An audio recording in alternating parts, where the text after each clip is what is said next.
Okay, so let's talk about Dan Ives, because Dan Ives has definitely been giving a middle finger to the Bears. That's for damn sure. $90 by Mr. Dan Ives. There we go. Let's read through the report he put out today, and then we'll get everyone's thoughts on it. We are raising our price target on Palantir from 75 to 90 as our recent checks and growing confidence in the company's AI strategy is key to the bull thesis on Palantir for 2025. We believe Palantir has a path to become the next Oracle or Salesforce over the coming years, and while the valuation is expensive today, we see the messy of AI as a core winner in the trillions of AI spend over the next 4 years, or the next few years. Palantir remains one of our top names to own in 2025 as its game-changing AIP strategy is quickly becoming a key foundational platform for enterprises headed down the AI use case path across verticals.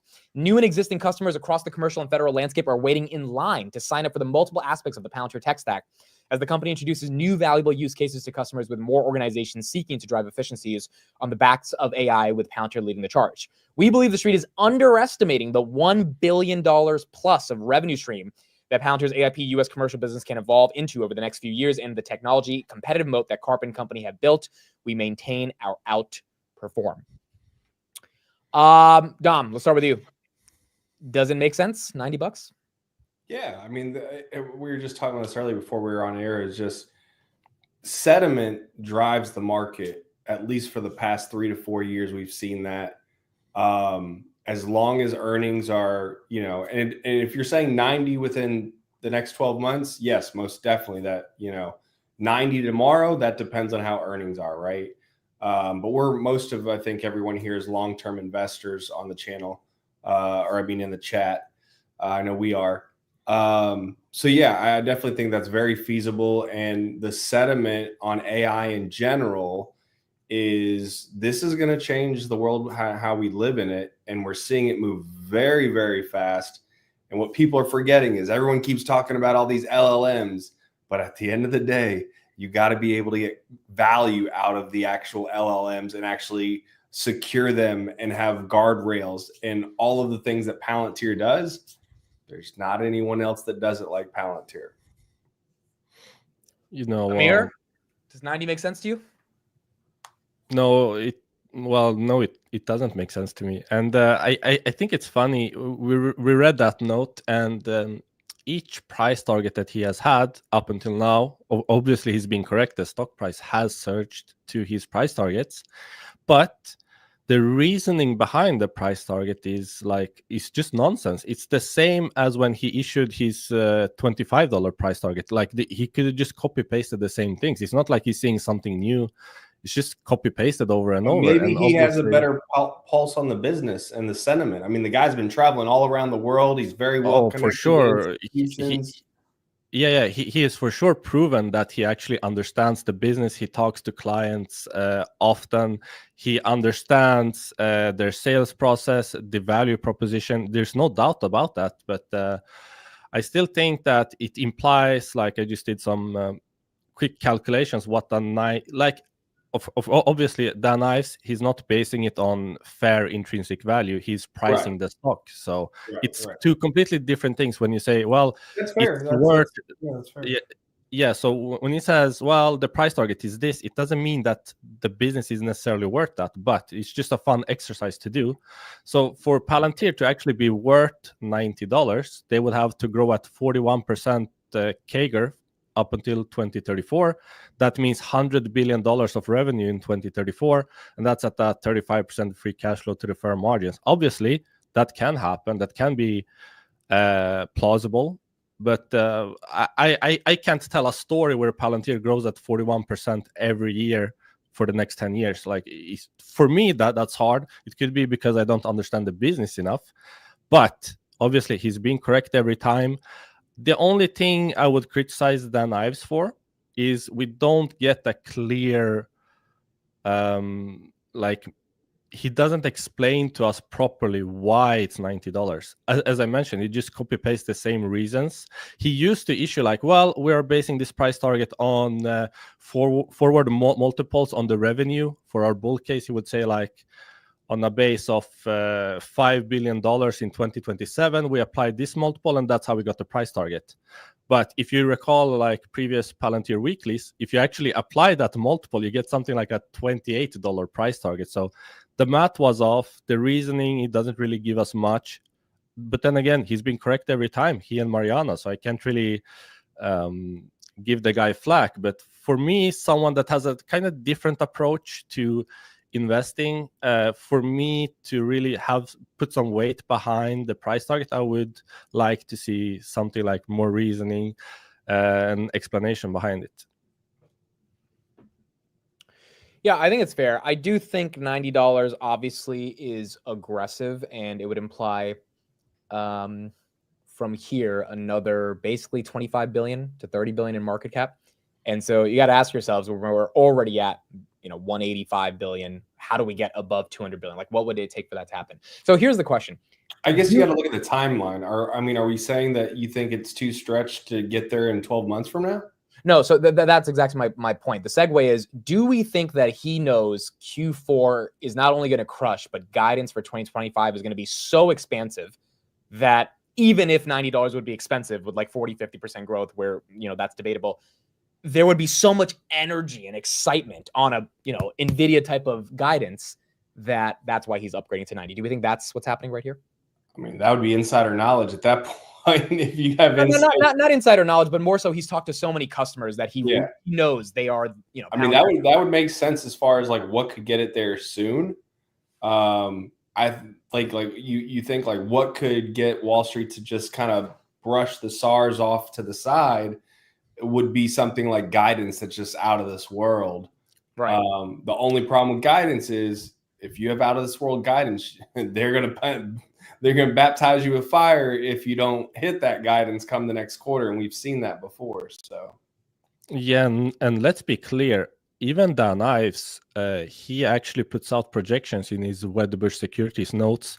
He is like way below 30% growth, and 30% for us on this weekly, we see it like as a given, like 30%, there's no doubt about it. But let's keep in mind, even Mariana, Dan Ives, the two most bullish analysts on Wall Street, they don't see 30%. They have their estimates are way lower. So for Palantir to actually keep that momentum, that positive sentiment going, it's not too difficult because their expectations are still incredibly low. Like their expectations don't really match the revenue growth. That's why you see all these comments on X like, well, the forward multiple is like this. I'm like, sure, it is expensive, but forward multiples based on Wall Street estimates, like Wall Street sees like 26% growth. Like it's crazy. Like, so yeah, I believe of course that there is a likelihood of Palantir hitting that $90 price target. Keep in mind, this is on typically when Wall Street issue price targets, it's 6 to 12 months.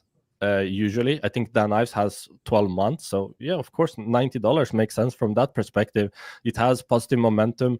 The business is really strong. That's what we need to keep in mind. They really seldomly have negative sentiment. There's no reason to be upset with Palantir since that 2023 Q1, Q2 quarter when they had like 17% growth. Like ever since then, it's just been re-acceleration story, all positive momentum, no negative sentiment at all. So it makes sense from that perspective. But just for me personally, I don't invest based on sentiment. So I really like the numbers behind my investment decision. So just for me, I would like some reasoning behind the price target. But just logically speaking, and what the market is doing, can it hit $90? Yeah, I can see a reality where that happens for sure.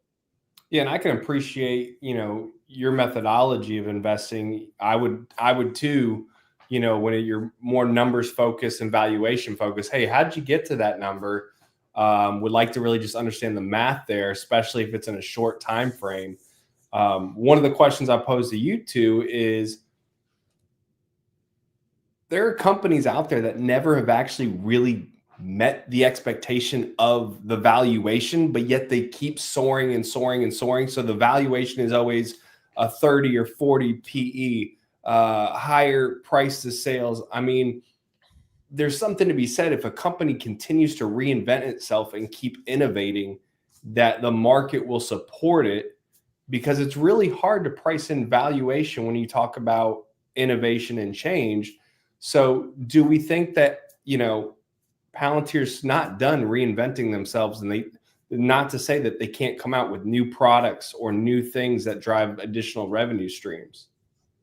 This is the most common misconception about valuation. Now, when I say valuation, I'm not talking about price to sales, PE ratios. Those, of course, as you mentioned, you will never capture the kind of growth that these kind of businesses have. They will always appear expensive until they are mature businesses. So totally makes sense what you're saying there. But when you are valuing a business, you have projections for future performance, and those projections, they reflect your understanding of the business.